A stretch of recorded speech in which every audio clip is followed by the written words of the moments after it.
138 жителей региона под особым наблюдением медиков, и причина всему – корь. Все они оказались в одном самолете с заболевшим человеком. И теперь весь инкубационный период, а это 21 день, к ним пристальное внимание. Серьезное инфекционное заболевание, которое, казалось бы, ушло в прошлое, вновь напомнило о себе. Алена Ладыгина изучила эпидобстановку. Перед прививкой осмотр педиатра. Еще несколько минут в самом прививочном кабинете, и первая партия иммунитета против кори получена. Всего 2 порции вакцины в 12 месяцев и в 6 лет могут защитить от этого инфекционного заболевания. А с прошлого года в Сыктывдинской больнице перешли на отечественный препарат, и жалоб от родителей на него нет.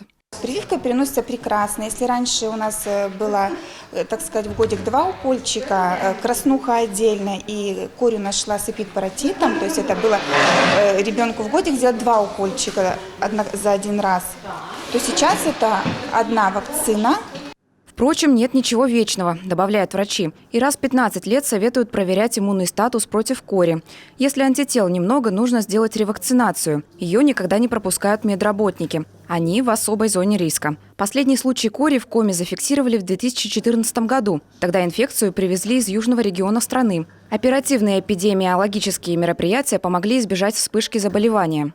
Для населения, конечно, это опасная инфекция, особенно для детей и взрослых, которые не болели кори в детстве и не прививались против кори. Там часто осложнения бывают со стороны верхней дыхательной пути, нижней дыхательной пути и центральной нервной системы. До начала масштабной иммунизации против кори именно эта инфекция возглавляла антирейтинг самых смертельных детских заболеваний. Сегодня коллективный иммунитет против этого вируса в Коми высокий – 99% среди детей и населения до 35 лет. Впрочем, удержать эту планку медикам все сложнее. К сожалению, растет антипрививочное настроение среди родителей, и многие родители стали отказываться от иммунизации детей в целом от всех инфекционных заболеваний, в том числе и от кори.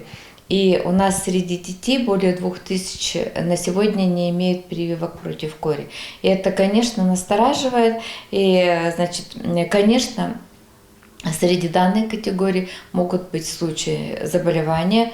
И, конечно, такие детки могут заносить инфекцию в организованные коллективы.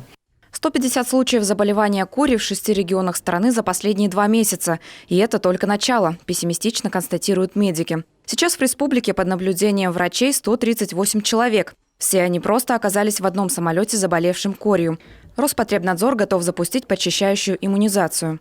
Алена Ладыгина, Виктория Палкина, Роман Боровиков, телеканал Юрган.